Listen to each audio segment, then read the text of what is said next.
ऐसी बानी बोलिए मन का आपा खोए, ओरन को शीतल करे आप भी शीतल होए। कहते हैं ऐसी मीठी बानी बोलनी चाहिए कि हर इंसान को अच्छा लगे, वो भी बोलने पर मजबूर हो जाए कि हाँ मुझे मीठा बोलना चाहिए। लेकिन मीठा बोलना चाहिए, मीठा बहुत खाना ही नहीं चाहिए। तो इसीलिए हम डॉक्टर साहब से कुछ बात करेंगे। नमस्कार, मैं हूँ रूपा, रूपा और आपके नमस्कार। लिए नमस्कार डॉक्टर साहब। और नमस्कार। डॉक्टर साहब को तो आप जानते ही हैं, डॉक्टर साहब अजीत जी हैं और ये आयुर्वेदिक प्लानिट आयुर्वेदा से कांटेक्ट रखते हैं, यानी उसी के डायरेक्टर हैं, उन्हें चलाते हैं और 35 सालों से ये चलाते आ रहे हैं। वैसे अगर कोई तकलीफ हो, कुछ हो, तो इनका नंबर वगैरह मैं दे दूंगी बाद में, तो आप उस पर कांटेक्ट इन्हें कर सकते हैं। तो डॉक्टर साहब ये देखिए, जैसे कि अभी मैंने कहा डायबिटीज की बात थी, तो क्या मीठा खाने से डायबिटीज हो जाती है या कुछ और भी कारण है? वेल ये रूपा जी, जब हम बात करते हैं डायबिटीज की, ये एक ऐसी बीमारी है जिसको हम लाइफस्टाइल रिलेटेड कहते हैं। तो लाइफस्टाइल रिलेशन में sugar is a one component, but इसके बहुत से अदर फैक्टर्स हैं जिसको सिंपली अगर आज की भाषा में भी हम करें तो stress is also going to play a big role oh in is it? That part. Because इसमें होता क्या है कि जो शुगर का हम बात करते हैं, शुगर इज नॉट ओनली कि आप अपने जो जिसको कोई भी चीज में शुगर है वो खा रहे हैं, और हर चीज में शुगर होती है। जैसे अगर हम ग्रेन भी खा रहे हैं उसमें भी शुगर है, आप फ्रूट खाते हैं जी। उसमें भी शुगर है, और हम्म। चीजें हैं। आपके सबसे ज्यादा खतरनाक चीजें जो हम खाते हैं, जिनको हम प्रोसेस फूड कहते हैं या फ्रोजन फूड्स कहते हैं, हम्म। उन चीजों में ये चीजें अपना शुगर का कंपोनेंट है बहुत होता है, और वही जो है वो हमारी बॉडी में प्रोसेस नहीं होता। तो जी, एक बात बात पूछना चाहूंगी, जैसे आपने कहा प्रोसेस फूड या कोल्ड फूड खाते हैं जो भी है, जैसे बाजार में सब्जियां कटी हुई मिलती हैं, फ्रोजन मिलती हैं, तो क्या उन्हें भी नहीं खाना चाहिए या उन? वेल सबसे बेस्ट तो ये है कि जी। आप जो फ्रेश है सीजनल में है जी। वो खाइए। मैं हम्म। बिल्कुल आपकी बात समझता हूँ कि स्पेशली बीइंग इंडियन, हम कई बार सोचते हैं कि हमारी कई वेजिटेबल्स जो हैं, हम्म। चाहे करेला कह लीजिए, जी। चाहे अरबी कह लीजिए, चाहे और कुछ चीजें हैं, वो नहीं मिलती यहाँ पे, जो हम सोचते हैं कि हम फ्रोजन खा लें। फ्रोजन। देखो, जहां तक साइंटिफिक पॉइंट ऑफ व्यू से बात करो कि जब फ्रीज कर दिया तो उसकी सब न्यूट्रिएंट प्रिजर्व रहते हैं, ये कंसेप्ट है। हम्म। ऐसा नहीं है कि ये बिल्कुल गलत बात है, बट मैं हम्म। इसको आयुर्वेद के पॉइंट ऑफ व्यू से कहते हैं कि हम्म। उसमें जो प्राणा है, हम्म। प्राणा जो है उस वेजिटेबल का कम होता है। एंड दैट इज समथिंग आप अपने प्रैक्टिकली ऑब्जर्व करके देख सकते हैं। उसके लिए मैं सबसे कहूंगा कि कोई भी, चाहे यहाँ जिसको हम कहते हैं भिंडियां, यहाँ से लेके बाजार से लेके आप बनाओ, हम्म। ठीक है, उसी वक्त एक सर्विंग आप फ्रोजन उनकी बना लो, हम्म। वही सब कुछ डाला आपने, वही सब किया। एंड मैं उनको आपको कहूंगा कि उसको फिर अपना जो है किचन टॉप वहां पे एक दिन के लिए रहने दें। मतलब जो सुबह अगर आपने बनाई है तो शाम तक वो रहने दें। हम्म। आप शाम तक ही एक चीज फील करेंगी कि look at the colour of that food what you have prepared. Same चीज बनाई है, फ्रोजन का। सेम जी। प्रोसेस। हाँ जी, फ्रोजन वाली और दूसरी।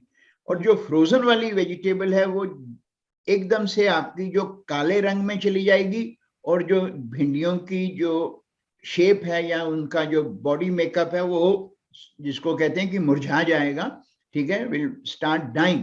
और जो आपने अपनी बनाई हुई है वो still will be in that fresh खिली हुई स्टेट। रहेगी। तो ये आपको छोटी छोटी चीजें हैं, कई बार हम सोचते हैं कि इनसे क्या होएगा।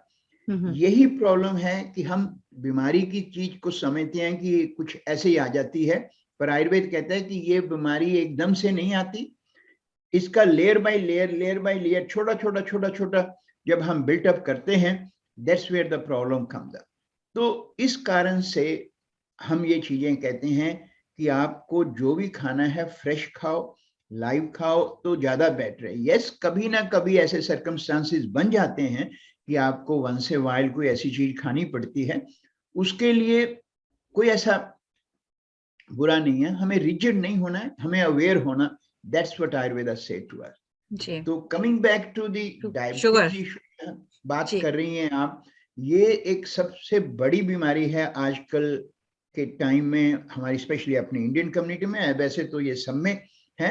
इसमें होता क्या है कि जब आपका पैंक्रियाज जो है उसकी इंसुलिन प्रोडक्शन कम हो जाती है, देन जो भी हम कुछ खा रहे हैं उसमें जो शुगर कंपोनेंट है that does not get broken down, and that's where it will increase your blood sugar level. ये तो चलो सबको पता है। फिर उसके साथ साथ जैसे हमने पिछली बार बात की थी ब्लड प्रेशर की, ये भी एक ऐसी ही चीज है कि द मोमेंट मेरी ब्लड शुगर अप हुई, when I go to my GP and ask them, वो कहेंगे नॉट टू वरी अबाउट, अगर आपने अपना थोड़ा सा डाइट चेंज करके देख लिया और फिर भी नहीं हो रही है तो ये मेडिसिन है, सिंपल मेडिसिन जो यहाँ पे प्रिस्क्राइब होगी, मेटमॉर्फिन है, एक टेबलेट प्रिस्क्राइब हो जाएगी, शुरू में सुबह ले लो शाम को ले लो, तो आप बिल्कुल निश्चिंत हो जाएंगे। साथ में वो कह देंगे कि फार्मेसी से ये मशीन मिल जाती है, इसको खरीद लो और अपना घर में रोज चेक करते रहो, चेक कर लो। अब जब हम ब्लड शुगर चेक करना शुरू करते हैं, चाहे हफ्ते में एक बार कर रहे हैं, 2 बार, और मुझे लग रहा है कि मेरी ब्लड शुगर 6.5 आ गई, 6 आ गई, इट्स ऑल अंडर कंट्रोल, पर वो ये नहीं देखते कि मेरी जो मेडिसिन अभी मैंने शुरू की थी 6 महीने पहले, 1 टेबलेट मॉर्निंग 1 टेबलेट इवनिंग में, वो ऑलरेडी 2 टेबलेट मॉर्निंग और 2 टेबलेट इवनिंग हो गई है, क्योंकि मैं जब 3 महीने के बाद डॉक्टर के पास गया था तो मेरी ब्लड शुगर फिर भी थोड़ी सी ऑन द हायर पार्ट थी। जब 3 मंथ का मैंने मीन रेशियो ब्लड में करवाया तो मुझे डॉक्टर साहब की एडवाइस मिली थी कि आपको हम 2-2 टेबलेट पे कर, और यही प्रॉब्लम है हमारी कि हम ये सोचते रहते हैं कि मेरी मशीन सब कुछ ठीक दे रही, और दूसरी तरफ जब हमारी मेडिसिन बढ़ती जाती है उसको हम ख्याल नहीं करते। वो चीजें हैं, diabetes itself is not an a big problem, but the complication of diabetes are the most dangerous aspect. तो यही आयुर्वेद कहता है जी। आयुर्वेद में ये डिजीज मधुमेह के नाम से है, मधु मीन्स शहद, मीठा, मेह मीन्स जो आपका यूरिन है। तो ये चीज आयुर्वेद कहता है कि इसको आप खुद अपने हाथों से संभाल सकते हैं। वैसे तो आयुर्वेद कहता है कि हर बीमारी को आप you should be in a position to take care, but जहां बात डायबिटीज की आई वहां तो इसमें सबसे जरूरी चीज है कि आपका जब तक अपना इन्वॉल्वमेंट और लाइफस्टाइल आप नहीं ठीक करेंगे ये बीमारी बढ़ती ही जाएगी। तो इसके लिए कुछ उपाय मैं आपको यहाँ से बताता हूँ। सबसे बेस्ट है कि आप जब सुबह उठे ब्रश करके टंग स्क्रैपिंग करके आप एक ड्रिंक बनाएं, ग्लास ऑफ वार्म वाटर में ½ teaspoon karela powder, ½ teaspoon fennel seed powder, ½ teaspoon cinnamon powder, ½ teaspoon fenugreek powder, मेथी, फिर इसके साथ fresh grated ginger ½ teaspoon, ½ teaspoon lemon and quarter teaspoon honey, ये सभी डाल के first thing in the morning आप इसकी इस्तेमाल करें। इसके साथ साथ karela is one of the vegetable जो आजकल भी मिल जाती है, और आपने जैसे अभी पहले कहा कि अगर नहीं मिले तो फिर फ्रोजन वाली चीज है, but easily available in summer season, जितना आप खा पाए अच्छा है। इसी तरह से मेथी आपके लिए बहुत अच्छी है, तो मेथी की सब्जी बना के खा सकते हैं। काला चना जिसको हम काले चने कहते हैं, वो स्नैक के तौर पे बहुत अच्छे हैं। दिन में अगर 2 टाइम भी आप खा पाए तो थोड़े थोड़े से, ये सभी रोस्टेड मिल जाते हैं ग्रोसरी शॉप्स पे। इसके साथ साथ काला चना का जो आप एज ए वेजिटेबल जो हम बनाते हैं घरों में, वो चीज है। आपको जहां तक फ्लावर की यूज है, होल मील फ्लावर को कम करें, बट जो हम जिसको हम बकवीट फ्लावर कहते हैं, या हमारे हिंदी भाषा में रागी फ्लावर है, बाजरा है, ज्वार है, ये बहुत अच्छे हैं। बेसन इज अनदर वन, बेसन का पैनकेक आप बना सकती हैं। राइस फ्लेक इसके लिए काफी अच्छे हैं। ग्रीन वेजिटेबल्स का जितना इस्तेमाल करें ठीक है, बट पंपकिन, कुमड़ा, पोटैटोज, ये चीजें आप अपनी लाइफ से बंद करें। तो these are the few thing. फिर आपकी एक्सरसाइज है, जो अगर reasonably, walking is the best exercise rather than fighting with the machine. तो ये कुछ अगर आप करेंगे तो you will be able to see कि आपकी जो ब्लड शुगर लेवल है it start getting much and much stable, और आपकी जो मेडिसिन है वो दैट विल नॉट इंक्रीज। और अल्टीमेटली वो जो इंक्रीज वाली मेडिसिन है उसको भी हम कम कर सकते हैं।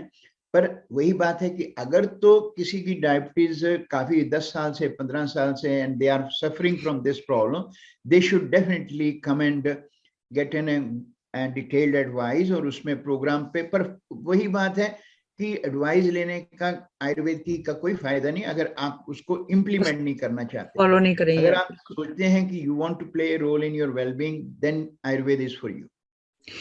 डॉक्टर साहब, जैसे कि हम लोग पहले बात कर रहे थे, तो मुझे किसी ने आज सुबह ही बात की कि वो ना तो शुगर लेता है, ना ही वो तली हुई चीजें खाता है, लेकिन उसकी जो शुगर है, ब्लड शुगर उसकी 56 है। तो ये कैसे पॉसिबल है? मैंने जैसे पहले कहा ना कि कई कारण हैं।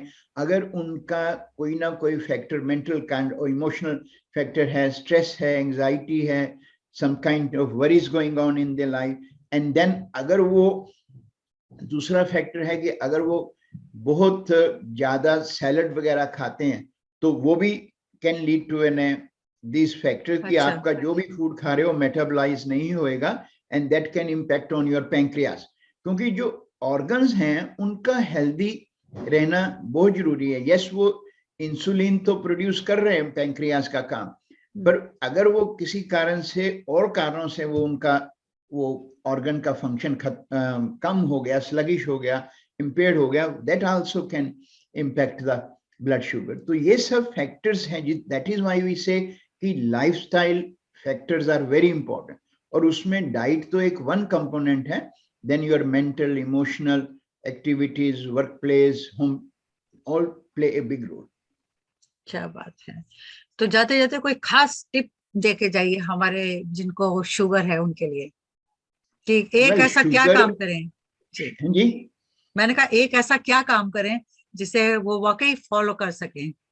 मैं ये कहूंगा कि अगर हम लाइफ में बैलेंस स्ट्राइक कर लें, balance in everything, and balance comes with awareness. बिल्कुल। हर एक चीज का एक ही हल है।